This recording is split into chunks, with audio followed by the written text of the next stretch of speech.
Hi everyone, welcome back to Learning Media Skills, and today we're going to continue our series on how to edit video using the amazing program DaVinci Resolve. And if you have stumbled across this video on YouTube, it probably means that you are looking into editing, and specifically with DaVinci Resolve. And I want to pick up a few quick tips. This is actually the 9th video in a series, so if you are serious about learning how to edit video with DaVinci, you might want to check out the playlist that we have, so you can start at the beginning of this series, and I'll put the link to that playlist at the bottom. Today we're going to be taking a look at color grading, and that's one of the things that DaVinci is excellent at. It probably is the best video editor on the planet in terms of its ability to do color grading or color correction. In fact, it started out as being just a color correcting software program that actually cost hundreds of thousands of dollars. Today, things have come a long way. The program is basically free for the most part. Most people just looking into video can just download the free version of DaVinci and be fine, because it has about 80% of the features. And so when you're just starting out, that's all you really need. And I believe that most of the things that we'll show you today in color correction are available to those who have just downloaded the free version. There might be a couple of things that I tweak that you can't seem to, and that's probably the reason why, because it might be only available on the paid version. But even the paid version isn't that much. So with all of that, let's get started with taking a look at how to do color grading in DaVinci. Now, you might notice the little ribbon down here. These are different panels, you might say, different parts of the DaVinci Resolve software.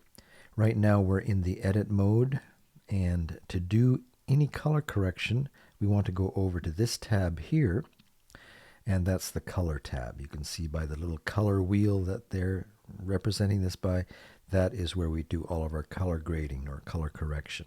Let's click on that and take a look.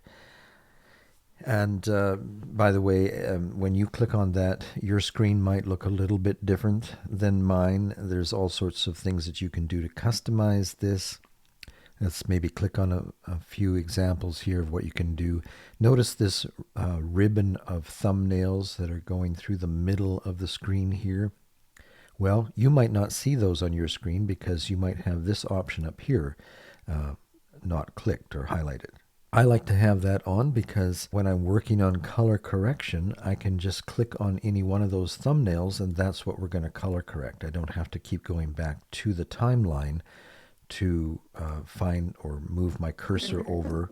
I mean, that is one way to do it. Wherever your cursor, your timeline cursor is at, that is going to be the clip that pops up by default to be the one that DaVinci expects you to want to do some color grading on.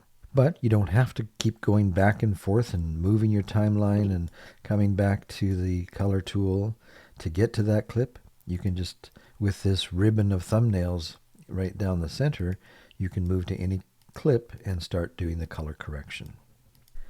Now, let's take a look at our tools here. You have the scopes. I like to have this parade of red, green, blue. Just by looking at these scopes, I can tell a lot about the video without even looking at it. And as you begin to work with the color corrector tool, you'll become more and more familiar with what these scopes represent. And we'll show you some of those things in this lesson.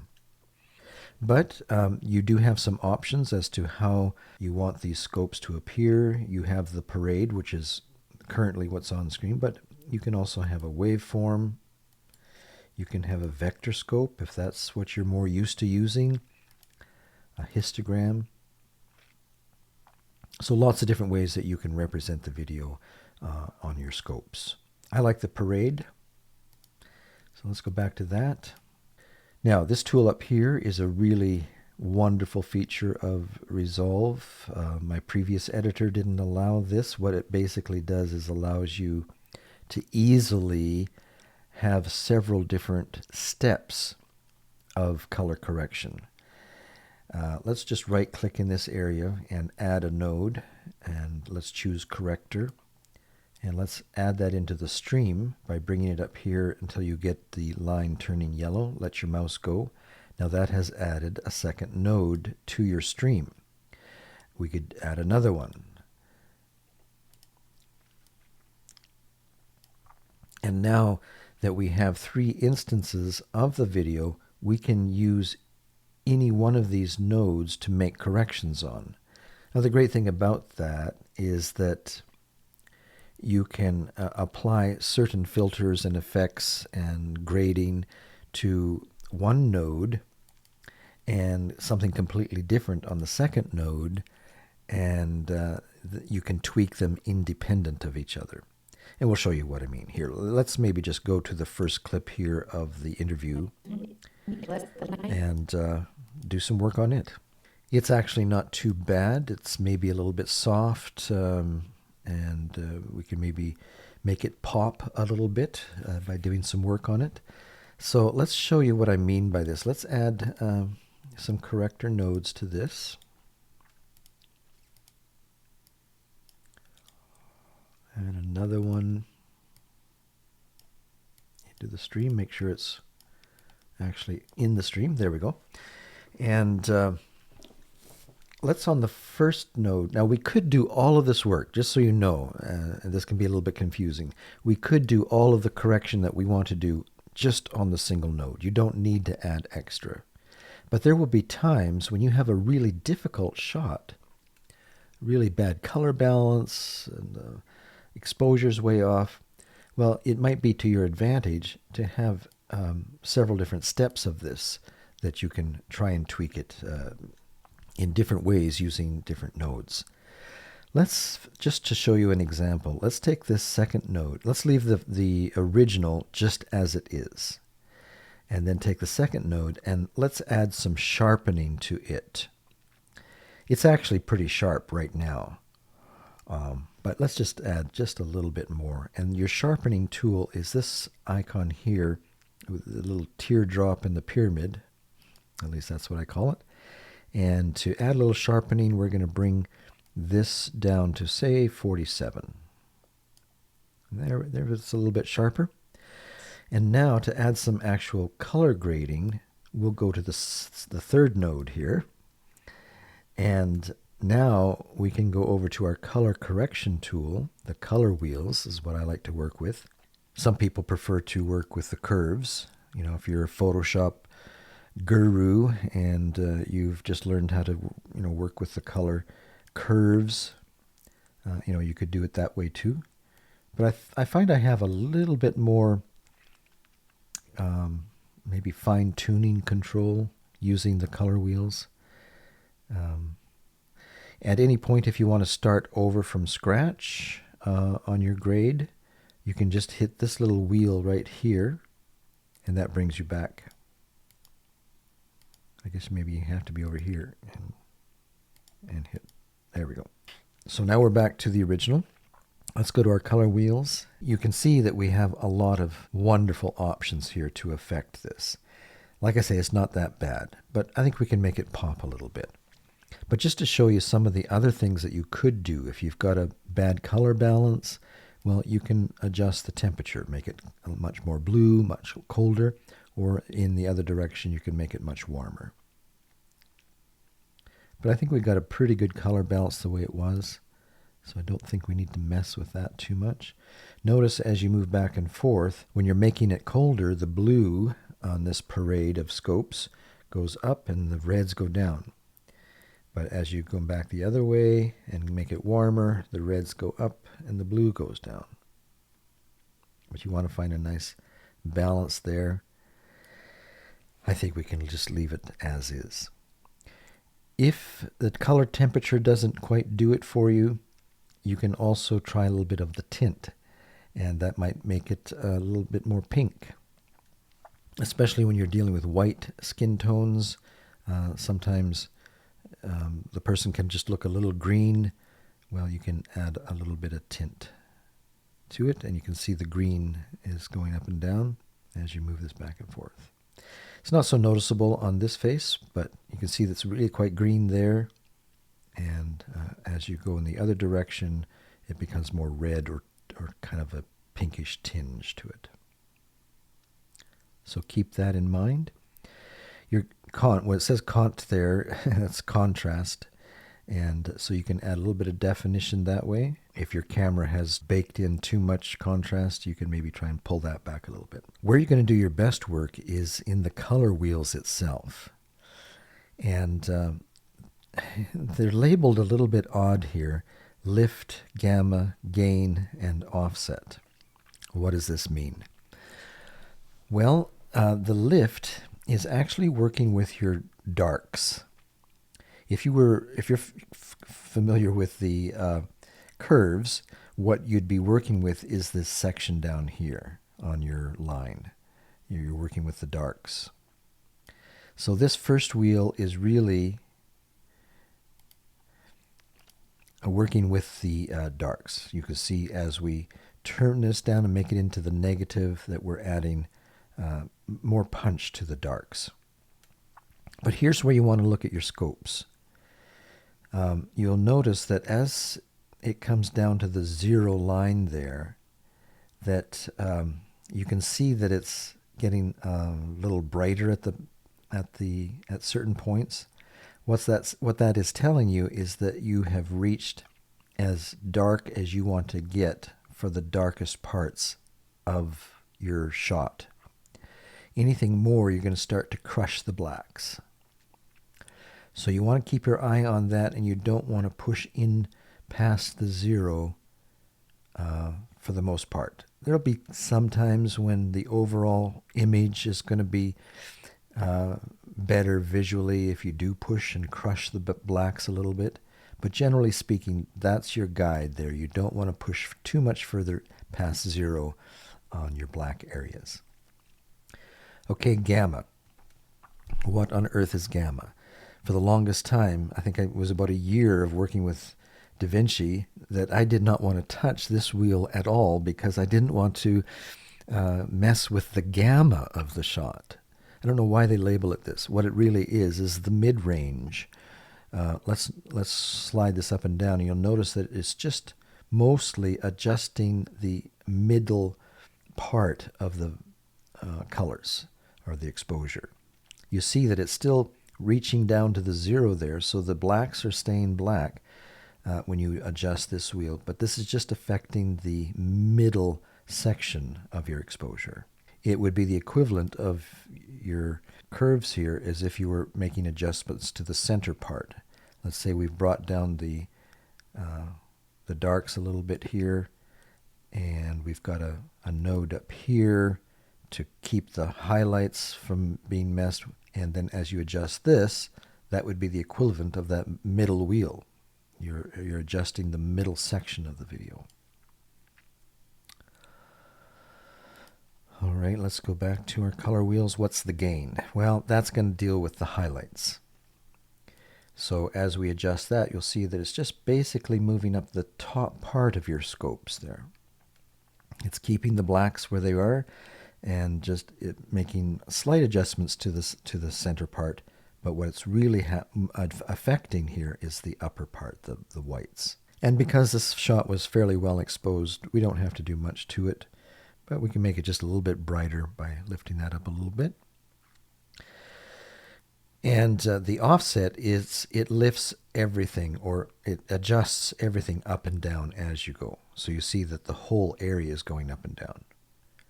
And so if you think that you've got a very balanced shot, but it's just a little bright, you can just use this tool to bring everything down, or vice versa, bring everything up. Now down here, let's take a look. Color boost, you rarely have to work with that if you haven't shot in log.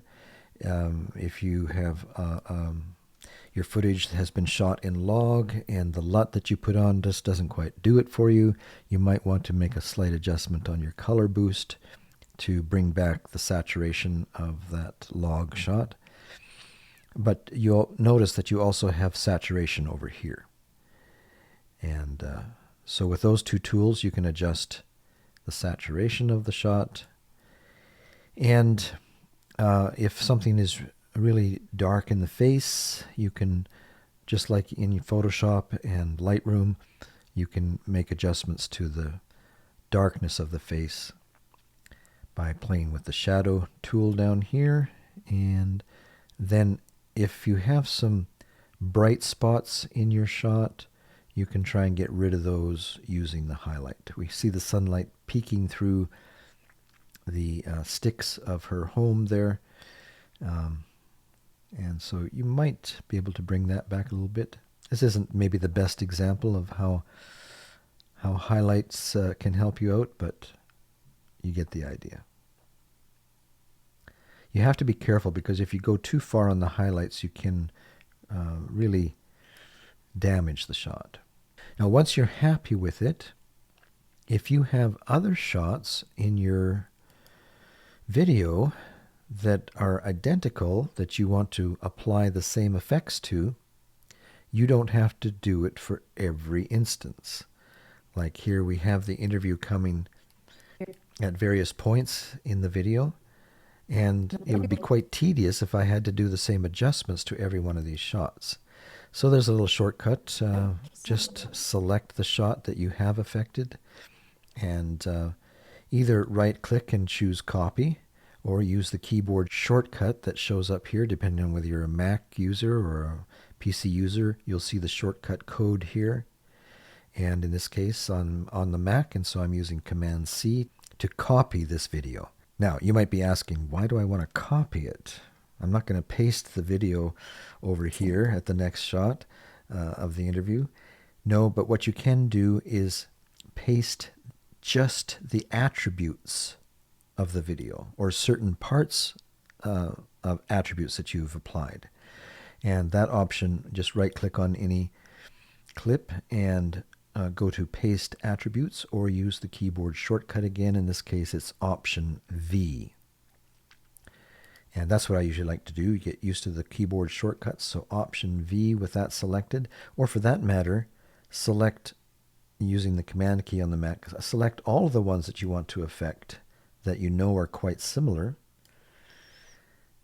So they're all highlighted. And now, Option V, and make sure that just the color correction is chosen, because that's what we did. We color corrected it.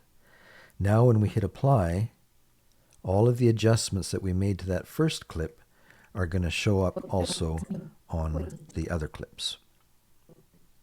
Now it could be that as you did the interview, the light conditions changed, or you made an adjustment on your camera, and so the original shot might not be identical to the first one. And so you might have to go in and do some more fine-tune adjustments. But here's a quick way to get a general look that's consistent and even. And let's go back to our color correction tool. We see that even on this new shot, the sharpening is there. You know, the 2 extra nodes that we applied are there. The sharpening has been applied. You can tell that by the little red dot that shows up near the icon there, that something has happened. There's some adjustment there. If we go, sure enough, the 47 that we chose has been applied to this shot as well. So that's a nice thing to know about the shortcuts on that. Let's take a look at some of these other shots. You know, we've got some a lot of stock here. We weren't on location for very long and weren't able to get a lot of these, so we've gone out to some stock video sites to grab some other shots from Kenya that kind of illustrate the story. But a lot of times when you go after stock shots, they're not in the best shape. You can see how dark these are. And so you're going to have to work with these. Usually you have to spend some time with them. But here's a good example of how we can lighten this up. I don't think it needs any sharpening. Usually when people submit video to the stock sites, they've already done the sharpening. Not always, but sometimes. So I don't think we'll do any sharpening, but let's go back to our color wheels. And let's, first of all, maybe try adjusting our shadows. And see that does kind of affect mostly the dark areas. Taking a look at our scopes, we see that we're not really quite at 0 for the blacks, so we could maybe bring that down just a little bit. And then we'll go to our gain and bring up that some more. The goats, some of the goats might be too bright, so let's maybe try our highlight tool and bring back some definition there. And I think it's just way too saturated, so let's make some adjustment there.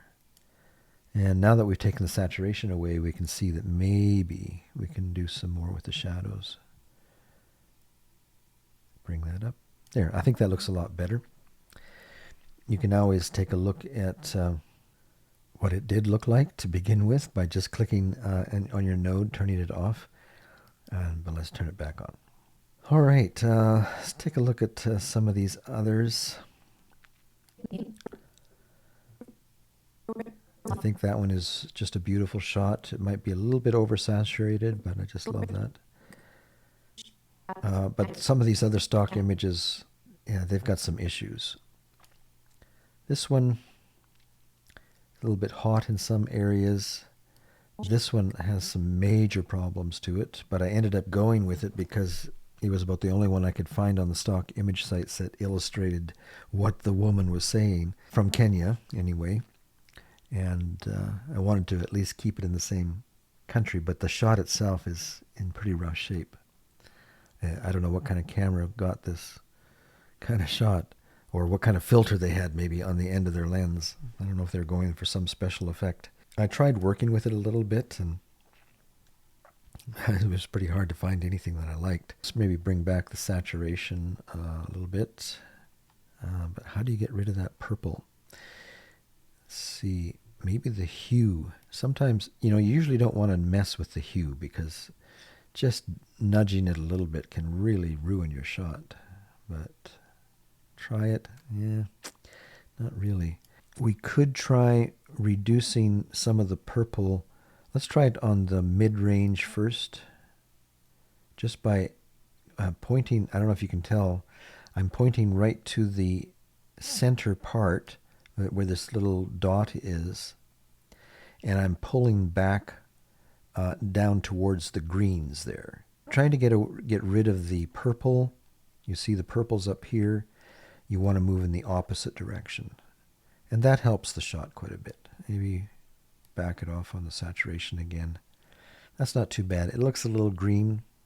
Maybe we can warm it up. So that helps. We can try maybe the temperature a little bit. That's not too bad. It still looks a little weird.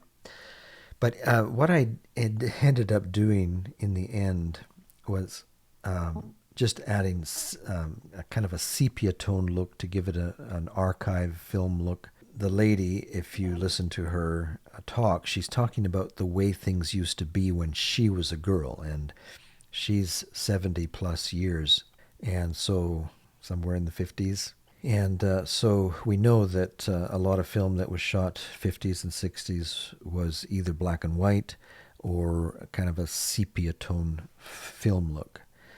Now, in the end, I didn't decide to add the film scratches and the jitter that you can add by doing some special effects. I don't necessarily think that is necessary. We had camels. But to give the feel as though it wasn't shot yesterday, as she's talking about the way things used to be back in the 60s, I ended up going with a sepia tone look for these shots. And funny thing is, when I went to add the sepia tone, I couldn't figure out how to do it. The editor that I used to use, there was just a filter that you could just drop on the clip and it was automatically sepia tone. But that isn't available in DaVinci. At least I wasn't able to find it. But there is a method that you can do, and it involves adding another node over here. And now that we have two, what you need to do is remove all of the color from the first node. So let's click back to our first node and desaturate it right down to 0, so it's black and white. Now we can go to the second node and add our sepia tone. We might, first of all, just check with the temperature a little bit, make it a little warmer first with the temperature. And then let's grab this center dot again and move up into the browns. Maybe in this, let's do the middle one too, to kind of give you that sepia tone look. Now, what used to be a purple hue, it's no longer there. It just looks like, almost like a vignette on the lens. And that looks a lot better. And then, using our little shortcut tool, we can just copy that and then go through and select all of the shots that we want to add that sepia tone. I just almost hate to do it to this one because I really love the color, but if she's talking about the way things used to be back in her day, it's probably going to look better in a sepia tone. So let's select all the clips using the Command key. Let's maybe open this up a little bit. All of the clips that we want to make sepia tone. Oh, that one is dark too. We should have to go. I have to go back to that one. And the sorghum shot. Oh, hate to make it sepia tone, but I think we probably should. And then these B-roll shots up here, let's do the sepia tone to them as well. So we've selected all the shots that we want to make sepia tone. And now with all of them selected, again, you can either right-click and choose Paste Attributes, or use your keyboard shortcut, depending on whether you're a Mac user or a PC user. Just follow the little guide there, and so we'll hit on the Mac, Option V. That brings up Paste Attributes window, and it's remembering the last operation that we did, the color correction. And we hit Apply, and that makes all of these clips sepia tone without having to do them individually. Let's go back to that problem clip.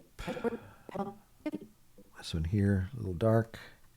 Select that one and see what we can't lift up her face a little bit.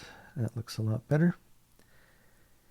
Maybe the goats are a little hot. Let's bring them back down. We'll add a little definition to them.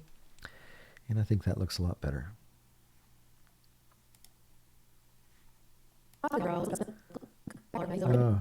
You know what? Based on what we copy and pasted to this one, it kind of probably changed the settings that we had already done to start with on that. So let's fix that. And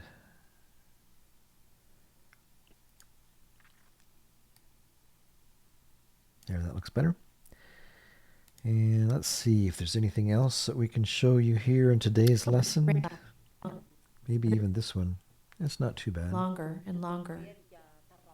Maybe a little bright. As we look at our scopes, we see that we are reaching up over the 768 line. We like to try and keep the shot, the exposure of the shot, somewhere, the top part, the whites, somewhere between 640 and 768. And the greens and the blues seem to be okay. It's just the reds that are up there. We see that we've got lots of room down at the bottom, so we could even add a little bit more black to it. But then we'll want to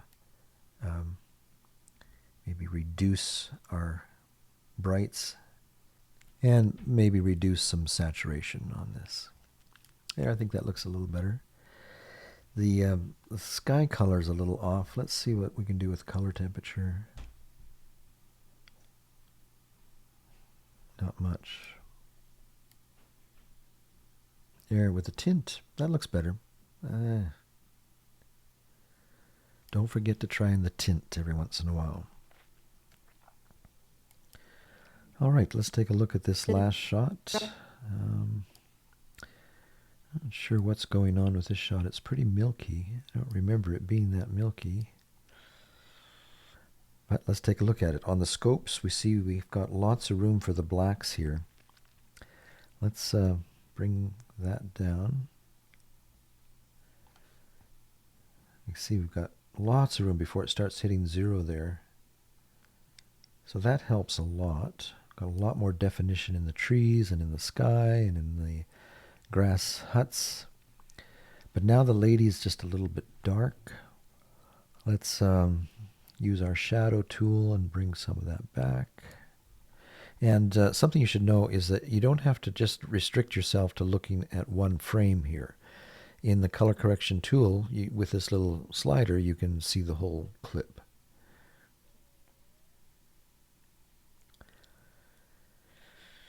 Yeah, back here, well, I think we're seeing some definition in her face, but we could maybe get a little bit more there. Maybe we can bring down some highlights to add some more definition to the huts.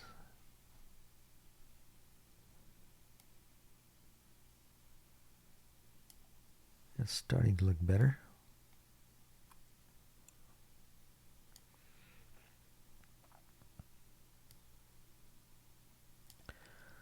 All right, let's take a look at it all the way through. It's a little oversaturated for my taste. Let's pull it back a little bit.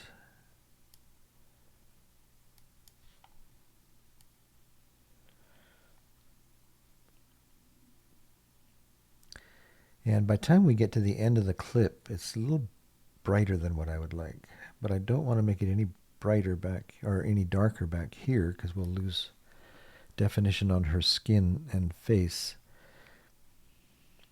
So what you can do is a little trick here. You can divide the clip in half. This swept everything.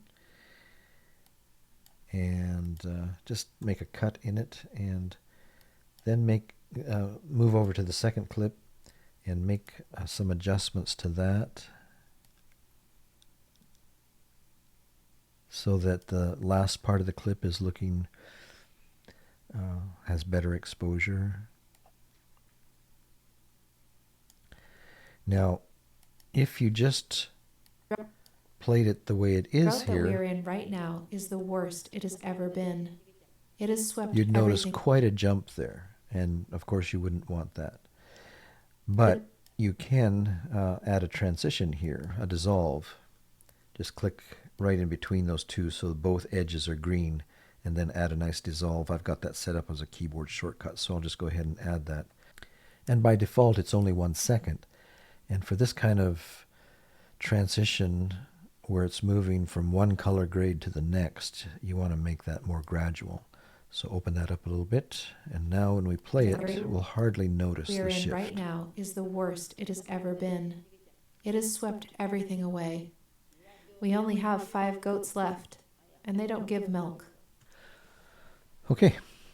Well, I think that probably does it for today's episode. The color grading and color correction tools of DaVinci Resolve are quite extensive, and there's no way we can cover, even kind of scratch the surface in one lesson, but we'll keep coming back to the color correction tool to show you more specific things that can be done with it as we continue our series here on learning how to work with DaVinci Resolve.